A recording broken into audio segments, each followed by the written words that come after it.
Bien, buenos días a todos y a todas. Me disculpo ayer, realmente no asistí a clase porque era una situación oficial en la que estaba y no pude delegar esa función de ayer. Entonces, me disculpo, ¿verdad? Voy a comenzar la clase de hoy. Ya estoy grabando, quiero asegurarme nada más que me escuchen. Sí, se escucha. Muchas gracias. Bueno, vamos a comenzar hoy el capítulo que corresponde al capítulo 24 de Serway y es el tema relacionado con la ley de Gauss. La ley de Gauss es un tema muy fundamental para poder entender el electromagnetismo de manera completa. Tiene cierto grado de abstracción, sin embargo, una vez que uno lo entiende, se le favorecen muchas cosas. Por ejemplo, tiene cierta facilidad para resolver ciertos problemas que serían más complejos de otra manera. Entonces, por eso vamos a prestarle aquí un poco de atención a su contenido. Esencialmente, pues, previo a entender la ley de Gauss, vamos a ver lo que es el flujo eléctrico, propiamente la ley de Gauss, y luego vamos a ver una de las consecuencias de la ley de Gauss, que es el cálculo del campo eléctrico en superficies conductoras.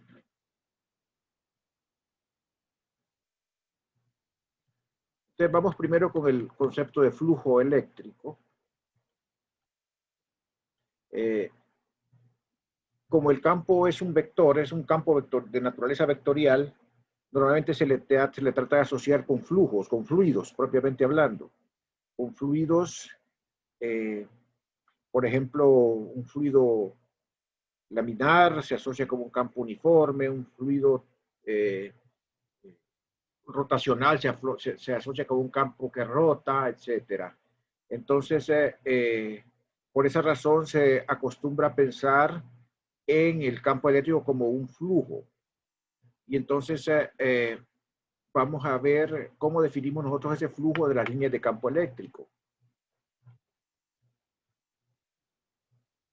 Matemáticamente, el flujo del campo eléctrico se expresa como el valor del campo por el área. Esta expresión es la expresión básica, sin embargo, no es la más general, porque vamos a ver que solamente funciona para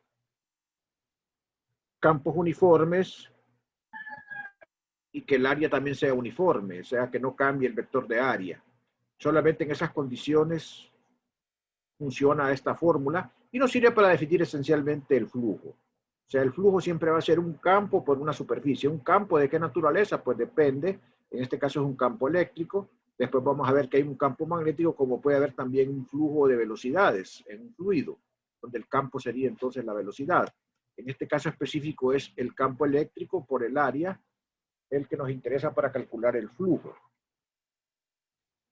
Entonces, recordemos entonces la limitación que tiene esta fórmula 1, ¿verdad? Que solamente sirve para campos uniformes y áreas uniformes. Vamos a ir poco a poco reformulándola, cambiándola, transformándola para llevarla al caso más general. Licenciado. Dígame. ¿Te escucho? Dígame, señorita. Hola. Hola. Fíjese que una compañera quiere entrar a la clase, Muchas pero gracias. Muchas gracias. Ahorita la... No está, que perdone. Repítame, por favor. Hola. ¿Qué me decía, señorita? Disculpe. Bueno.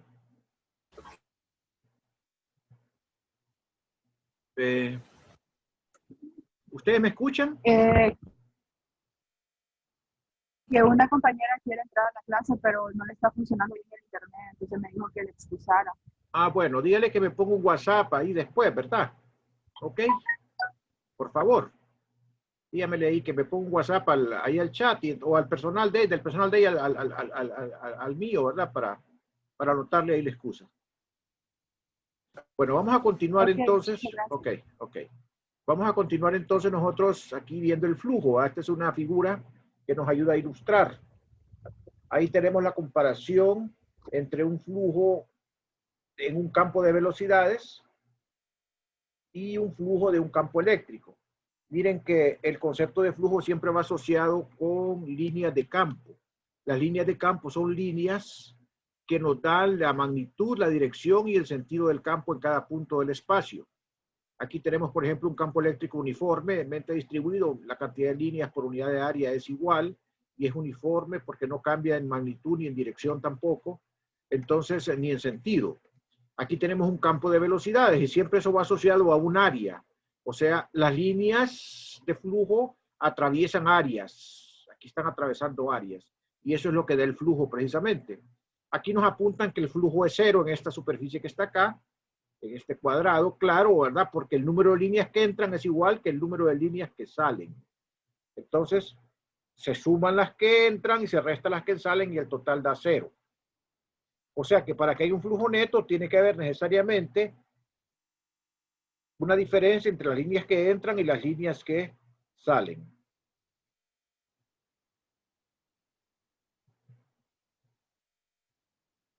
La expresión 1, que era el producto, que decía que el campo era, el flujo era el producto del campo por el área, tiene que considerarse diferentes situaciones, ¿verdad? En general, el área y el campo pueden estar formando un ángulo. No necesariamente tienen que estar paralelas, pueden estar formando un ángulo.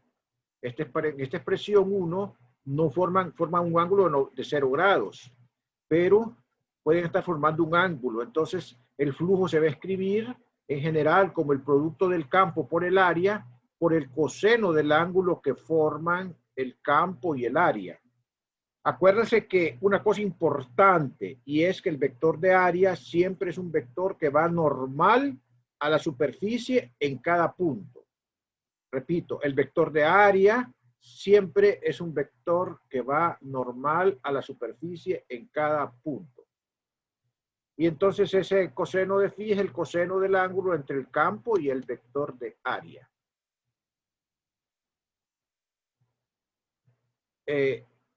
Eso se puede escribir entonces de manera más sistemática o sintética, definiendo el flujo como el producto escalar del vector de campo con el vector de área.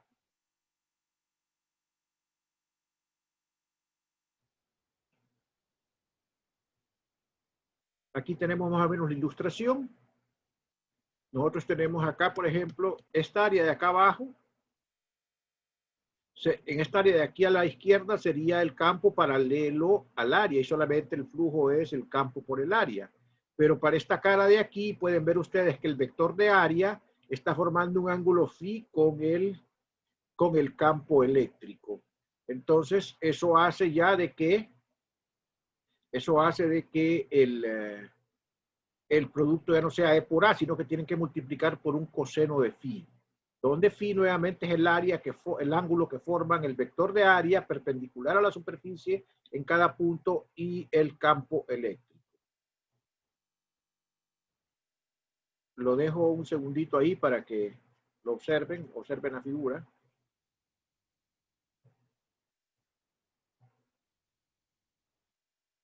Esto muestra la situación un poco más general, en la cual ahora está formando un ángulo el campo con el área.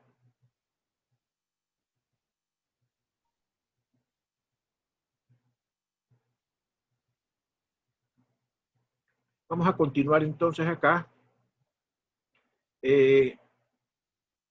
Las expresiones anteriores solo son válidas para campos eléctricos uniformes. Si el campo eléctrico cambia de un punto a otro, entonces yo no puedo escribir el flujo simplemente como el producto punto del campo por el área, sino que lo que hago es que divido el área en elementos diferenciales, donde en cada punto el campo tiene un valor. O sea, el campo es una función puntual. Cada punto tiene asociado un elemento de área. Y entonces el producto de el campo por el elemento de área diferencial en ese punto es lo que nos va a dar es el diferencial de flujo. O sea que tengo que dividir el área en un montón de pedacitos diferenciales, escribir el diferencial de flujo en cada uno de ellos y luego sumar sobre toda la superficie para encontrar el flujo total. Solo que entonces esta suma es una integral en general porque la superficie puede ser continua, ¿verdad? No tiene por qué ser solo discreta. Si es una superficie discreta como un cubo de 6 caras, entonces se suma sobre las 6 caras. Pero si es una superficie continua, como por ejemplo una esfera, pues se suma, se integra, en ese caso sobre toda la esfera. Entonces, este es el diferencial de flujo y esto es el flujo total. Permítame un segundito, por favor. Buenos días, María Luisa. Fíjese que me encuentro en clase. Necesitaba algo urgente. La llamo cuando termine la clase a la 1. Y yo ok, bueno, cheque. Bueno. Discúlpeme, que era una cuestión de, pensaba que era del trabajo.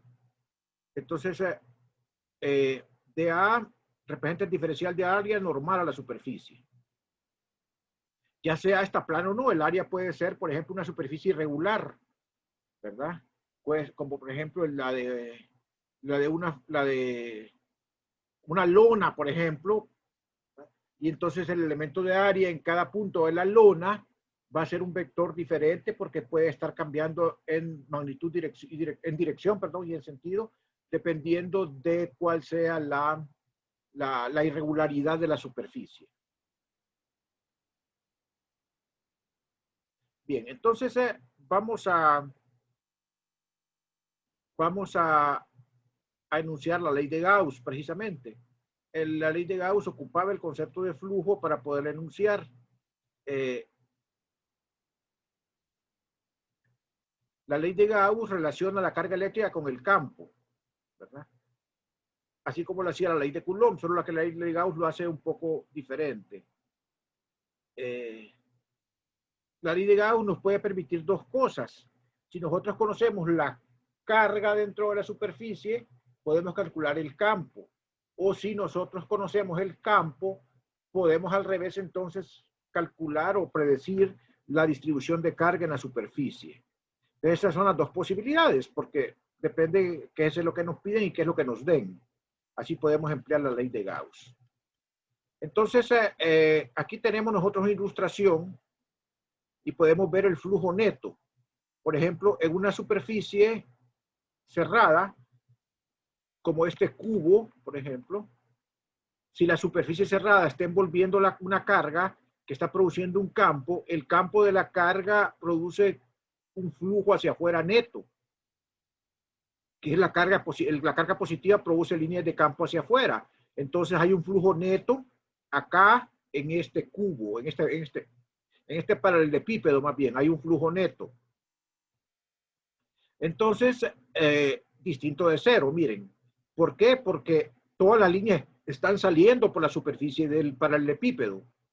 Sin embargo, cuando la carga está afuera, lo que ocurre es que las líneas que entran necesariamente salen por la superficie.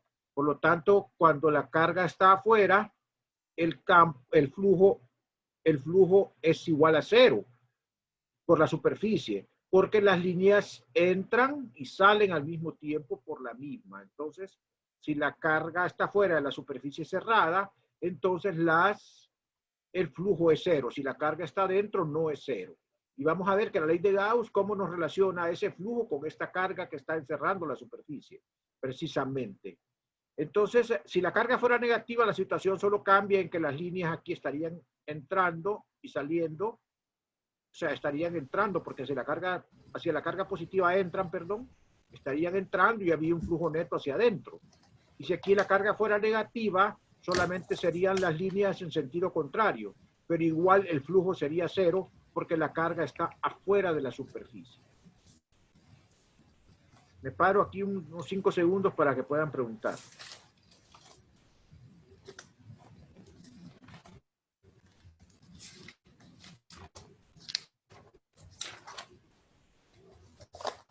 Muy bien, entonces,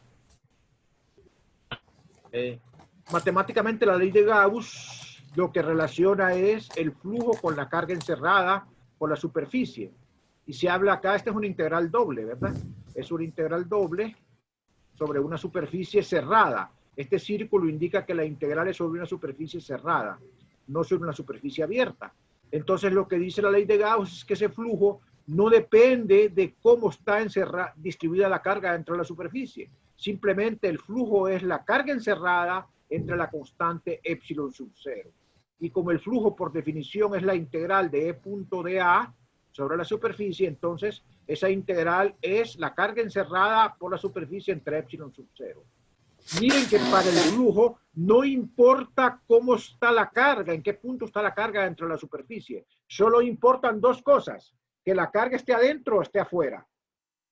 Si la carga está adentro, entonces el flujo es la carga que está adentro entre epsilon sub 0. Si la carga está afuera, el flujo es 0, porque no están encerrando carga. O sea que si ustedes tienen un cubo y meten un protón ahí, el flujo va a ser la carga del protón entre epsilon sub 0, sin importar en qué punto dentro del cubo esté puesto el protón. No importa de la distribución, solo importa la cantidad neta de carga que está encerrando la superficie, en este caso el cubo. ¿Ok? Importantísimo, es muy, muy abstracto la idea, pero es de increíble importancia para el electromagnetismo. Entonces, ¿qué va a pasar aquí? Bueno, si yo quiero calcular campos, esta cosa va a ser de utilidad en algunas circunstancias. ¿En qué circunstancias va a ser de utilidad? Pues cuando la integral sea fácil. Y la integral va a ser fácil cuando yo tenga más constantes. Entonces, ¿qué va a ser fácil? Cuando esto no tenga ángulos, por ejemplo. Que el campo y el área estén paralelos, o sea, que el campo y el DDA sean paralelos, o sea, que el campo sea perpendicular a la superficie que define el elemento de área. Entonces, si eso es así para toda, yo puedo sacar, yo tengo acá, no tengo ángulos, y ya solo tendría aquí E por DA, no tendría un producto punto, no tengo ángulos. ¿Qué seguiría después en facilidad? Bueno, que yo pueda sacar el campo de la integral. Entonces, ¿eso qué ocurre? Cuando el campo es el mismo en toda el área que estoy considerando. Entonces, ahí yo vuelvo fácil la integral y puedo hacer fácilmente el cálculo del campo eléctrico.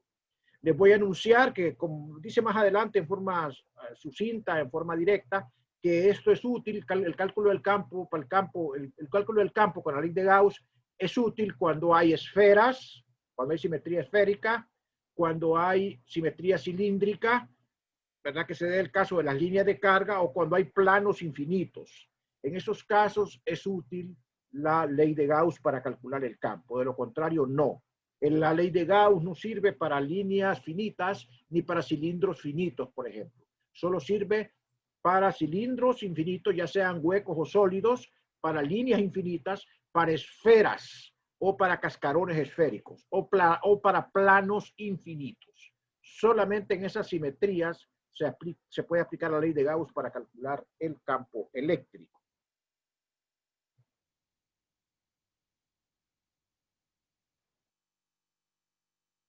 Ahí está lo que dije anteriormente, en esa página 10. Bueno, vamos a ver una aplicación de la ley de Gauss. Y es el caso del campo eléctrico en conductores. Un conductor es un material que presenta la característica de que tiene algunos electrones en su estructura atómica libres de movimiento. Los electrones están atados al núcleo. Entonces, algunos electrones son libres, entre comillas, en el sentido de que si ustedes le aplican un campo eléctrico, esos electrones se podrían mover. Eso es un material conductor. En los materiales conductores existe la siguiente situación. Si estamos en una situación electrostática, o sea, en equilibrio, es decir, que todas las cargas están en reposo, necesariamente el campo eléctrico dentro del conductor tiene que ser cero. Porque si el campo eléctrico fuera distinto de cero, ese campo eléctrico haría que los electrones libres se movieran. Entonces eso violaría la condición de equilibrio electrostático. Entonces, cuando yo tengo una situación de electrostática en que las cargas no se mueven, que es la que estamos estudiando ahorita a priori, el campo eléctrico va a ser cero dentro del material conductor. No importa que el material sea sólido o que sea hueco. O sea, si este es un conductor, Este es un conductor y es sólido. El campo aquí adentro es 0. Si es un conductor. Y si es hueco, o sea, si lo que es un cascarón, por ejemplo,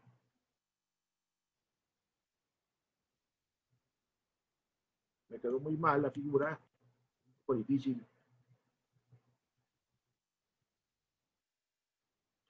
dibujar con este lapicito. Si es hueco, vamos a tratar de hacerlo.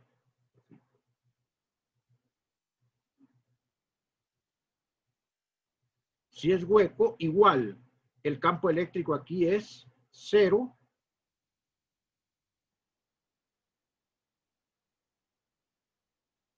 Si el material es conductor en una situación electrostática.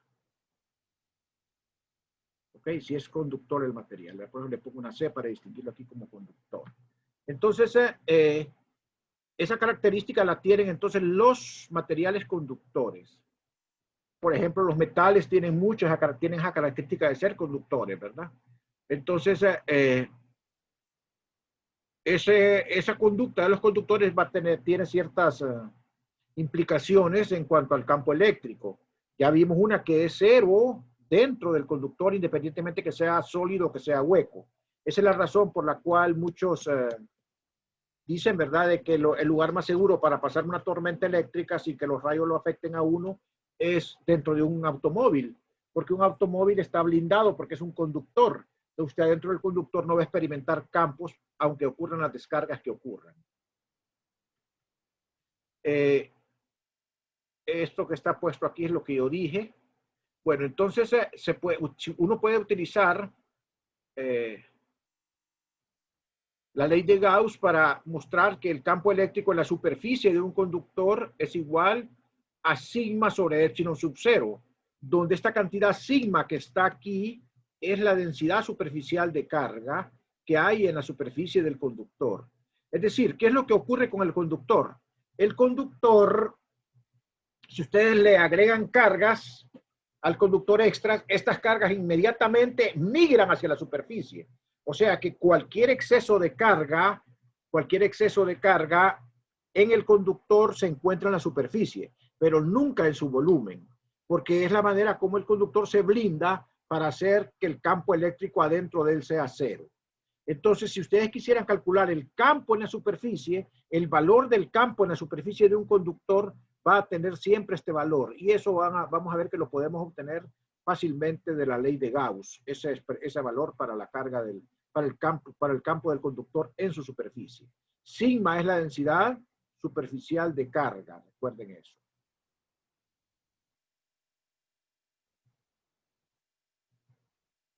Aquí tenemos una ilustración de lo que pasa con un conductor.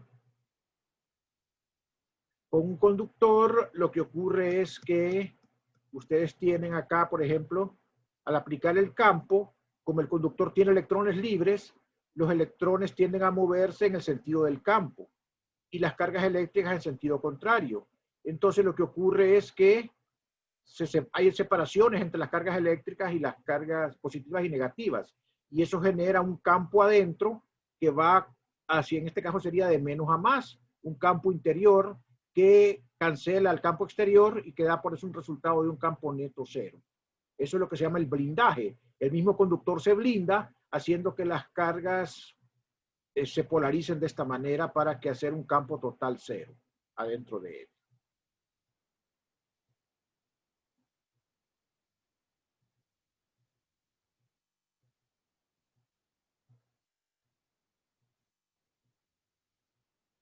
Bueno, debido a que el campo eléctrico de un conductor es 0, no habrá líneas de campo atravesando cualquier superficie gaussiana dentro del conductor. O sea, dentro del conductor no hay líneas de campo que atraviesen la superficie gaussiana. Ok, entonces aquí vamos a ver cómo se hace ese cálculo del campo eléctrico. Aquí tenemos nosotros la superficie, aquí tenemos el conductor, aquí tenemos el exceso de carga. Si ustedes le inyectaron carga, entonces el exceso de carga se va a la superficie. Aquí pueden ver la superficie del conductor, o sea, la tapa nada más. Este es el conductor sólido que tiene campos adentro igual a 0. Y esta es la superficie cerrada que envuelve a este conductor. El conductor total como un sólido puede ser, por ejemplo, una fruta, una papaya, y esta es la cáscara de la papaya nada más, o sea, la superficie cerrada que envuelve a la papaya, ¿verdad? Que es el conductor. Entonces, toda la carga que le insertaron a la papaya se va a la superficie, o sea, a la cáscara, porque están suponiendo que es una papaya conductora. Ok. Una cuestión importante, miren que aquí estoy dibujando las líneas de campo en la superficie perpendiculares. ¿Por qué van a ser perpendiculares? Van a ser perpendiculares. Quiero que me avisen cuando falte un minuto para hacer las capturas, por favor. ¿Alguien me avisa? Ok. Las líneas de campo tienen que ser perpendiculares, porque si hubiera campo paralelo acá, los electrones, las cargas en la superficie se moverían por el campo y eso violaría la condición de equilibrio, de reposo que estamos suponiendo. Entonces el campo perpendicular es igual a E, y aquí hay un error, aquí en esa figura que yo creo que le heredaron desde el libro, que dice que el campo paralelo es 0, el campo paralelo a la superficie. Entonces todo el campo lo van a dibujar perpendicular por eso, miren. La figura gaussiana más útil en este caso, dado que el campo es perpendicular a la superficie, pues es un cilindro. Un cilindro casi como una tapa de Vicks, una tapa de mentolina, ¿verdad? Que ustedes la atraviesan en la superficie. Entonces, mire, queda una cara por dentro, una por fuera, y aquí tienen la cara lateral. Pues aquí en esta cara el producto es simplemente E por A, porque el campo es uniforme y porque es perpendicular a la superficie. Aquí el producto es 0 en la tapa circular porque el campo paralelo es 0. Entonces hay 90 grados entre los vectores de área y el campo. Y aquí adentro simplemente el producto E por dA es 0 porque el campo dentro del conductor es 0. Entonces solamente queda la contribución aquí en este pedazo que está acá. Entonces aplicamos la ley de Gauss. Entonces nosotros tenemos realmente la cara de arriba, la cara de abajo y la tapa lateral. En la tapa lateral ni me preocupo porque en la parte fuera el campo paralelo es 0, o sea, el campo es perpendicular. En la parte de adentro todo el campo es 0, entonces la tapa circular no contribuye a la integral, solamente contribuye la cara de afuera, porque en la cara de adentro el campo es 0 y por lo tanto no hay contribución al AE punto de A, o sea, el flujo, solamente contribuye la cara de arriba.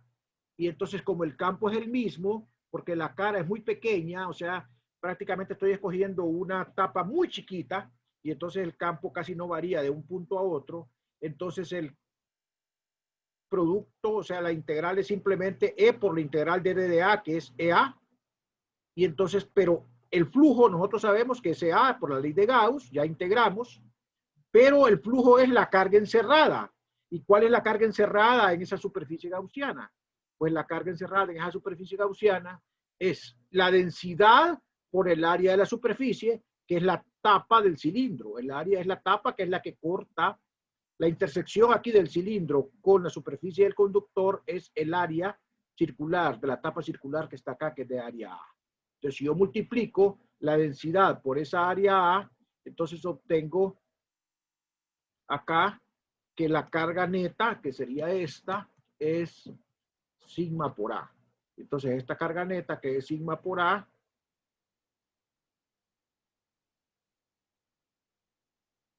entre epsilon sub 0 me da el flujo, o sea, que es E por A. Si despejo entonces si despejo yo el campo eléctrico, me da que es sigma entre epsilon sub 0, que es la fórmula que habíamos predicho antes. ¿Ok? Entonces, ese es un ejemplo de aplicación de la ley de Gauss. Mañana vamos a hacer más aplicaciones, más problemas de la ley de Gauss. ¿Cuánto me falta? 5 minutos. Tenemos 5 minutos. Entonces, ¿tienen alguna pregunta? ¿Tienen alguna pregunta? Voy a tener que cortar acá porque si comienzo con un problema, lo voy a dejar a medias. Entonces, si no tienen comentarios o todo, vamos a comenzar mañana ya con los problemas porque si comienzo ahorita va a quedar a medias y voy a tener que volverlo a retomar de todos modos. Entonces, les voy a pedir un favor que se estén ahí un momentito mientras yo hago la respectiva captura de pantalla.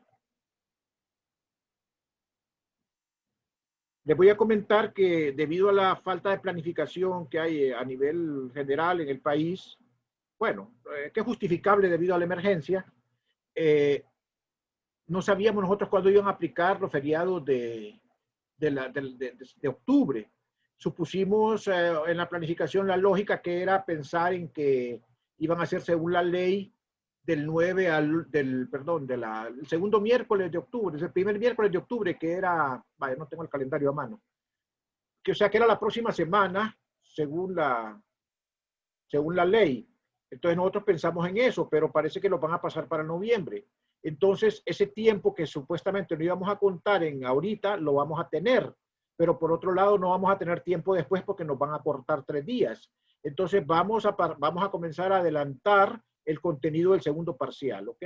No se modifica la fecha de entrega de tareas, solamente vamos a aprovechar el tiempo acá para ir adelantando para después no tener que correr con las clases. ¿De acuerdo? Bien, entonces permítanme un segundo. ¿Okay? Está bien. Ok, vamos a hacer aquí la captura de pantalla.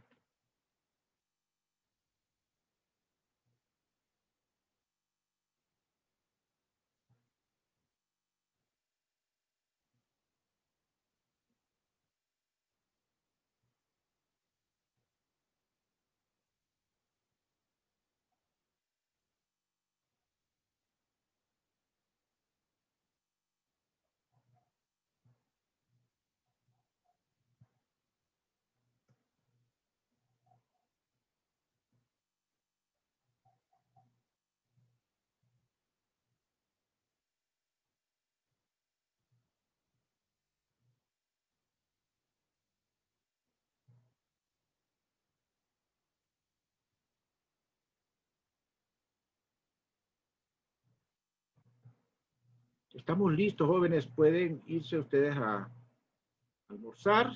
Pasen una feliz tarde y si Dios nos permite nos veremos mañana. Muchas gracias, Lick. Muchas gracias. A ustedes, gracias por su atención. Gracias. Por su Gracias, atención. Lick. Buenas tardes. Gracias, Lick. A ustedes, nos vemos.